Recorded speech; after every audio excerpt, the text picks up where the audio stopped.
बुलंद आवाज से जरा दुरूद शरीफ पढ़ लें, पूरा मजमा मिलके पढ़ें आशिकों की तरह के ईदगाह गूंज जाए। एक बार दुरूद शरीफ बुलंद आवाज से, अल्लाहुम्मा सल्ली अला सय्यदिना मौलाना मुहम्मदिन मादिनिल जूदी वल करम व आलिहि व अस्हाबिहि व बारिक वसल्लिम सलातु व सलाम अलैका या रसूल अल्लाह। ईद क्या है? मैं देखता हूं कि ईद को हम खुशियों का इजहार करते। जब ईद आती थी तो हुजूर क्या करते थे पता है? अब जरा यहां ध्यान से सुने, हुजूर की नबवी ईद, सुन्नत वाली ईद क्या है। अगर आज ऐसी ईद मना ली सच्चे दिल से, मेरी भी मगफिरत और आपकी भी मगफिरत है। लेकिन हुजूर वाली ईद, नुमाइशों वाली ईद नहीं, लीडरों वाली ईद नहीं, इल्म जाहिर के परस्तारों की ईद नहीं, हुजूर की सुन्नतों वाले ईद। जब ईद आती थी तो हुजूर अलैहि सलाम ये करते थे कि जितने जंगी कैदी होते, जंगी कैदी जिनको कैद में डाला जाता, हुजूर फरमाते कसूर कुछ भी हो छोड़ो, आज हमारी ईद आ गई, इन सबको आजाद कर दो। हुजूर सबको छोड़ देते थे, सबको माफ करो।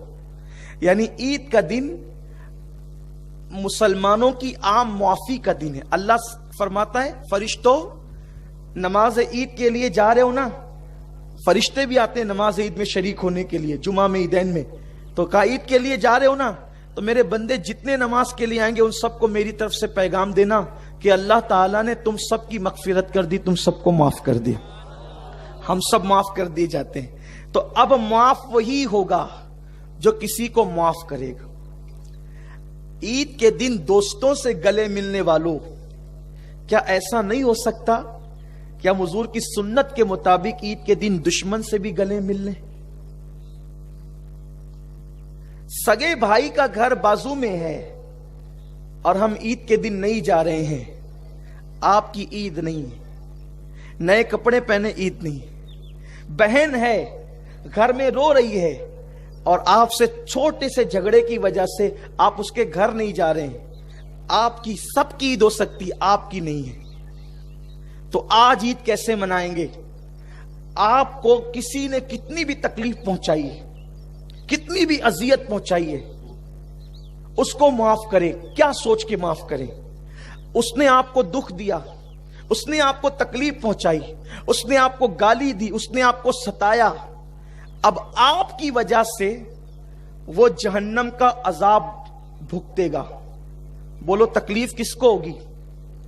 उम्मती जहन्नम में जाएगा, तकलीफ किसको होगी? हुजूर को होगी। समझ रहे हैं आप? मेरी बात आपकी समझ में आ रही है? उम्मती जहन्नम में जाएगा, तकलीफ किसको होगी? हुजूर को होगी। क्या आप में से कौन चाहता है कि हुजूर को तकलीफ हो? जब सैयदना फारूक आजम पर एक शख्स ने हमला किया, खंजर से हमला किया, और आप जमीन पर आ गए, और फिर हजरत अब्दुल रहमान इब्न औफ ने नमाज पढ़ा दी, तो आपका पहला सवाल यह था मेरा कातिल कौन है? मेरा कातिल कौन है? और किसी ने कहा हजरत आपका कातिल मजूसी है, आग परस्त है, काफिर है। आपने कहा अल्लाह तेरा शुक्र है मेरा कातिल कोई मुसलमान नहीं है। तो किसी ने पूछा फारूक आजम अगर आपका कातिल मुसलमान भी होता तब भी आप शहीद होते, क्योंकि किसी को कत्ल कर दे मुसलमान तो भी वो शहीद है। फिर आप ये क्यों कहते हैं अल्लाह तेरा शुक्र है मेरा कातिल काफिर है, मुसलमान नहीं है? फरमाया नादान, अगर मेरा कातिल मुसलमान होता तो मेरे कत्ल की वजह से उसको जहन्नम में जाना पड़ता, और वो मेरे वजह से जहन्नम में जाता, मेरे मुस्तफा करीम को तकलीफ होती। तो काफिर जहन्नम में जाए, उसका ठिकाना तो जहन्नम ही है, मेरी वजह से कोई मुसलमान जहन्नम में न जाए। तो अगर हमने अपने दिल दुखाने वाले को, तकलीफ पहुंचाने वाले को माफ नहीं किया, तो अपनी वजह से वो जहन्नम में जाएगा, या दुनिया में अपनी वजह से वो मुसीबत में मुब्तला हो जाएगा। तकलीफ किसको होगी?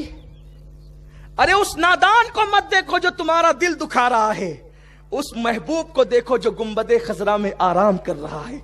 इसलिए अगर भाई ने दिल दुखाया, बहनों ने दिल दुखाया, दोस्तों ने दिल दुखाया, अहबाब ने दिल दुखाया, और वो अहले ईमान है, तो नमाज शुरू होने से पहले मैं आपको आपके नबी का वास्ता, मेरे नबी का वास्ता देकर कहता हूं, गर्दन झुकाकर आधे मिनट के लिए उन बंदों का तसव्वुर कर लो और अर्ज करो अल्लाह میرے دل دکھانے والے، مجھے تکلیف پہنچانے، مجھے ستانے والے کو صرف تیرے محبوب کی خوشی کے لیے میں معاف کرتا ہوں۔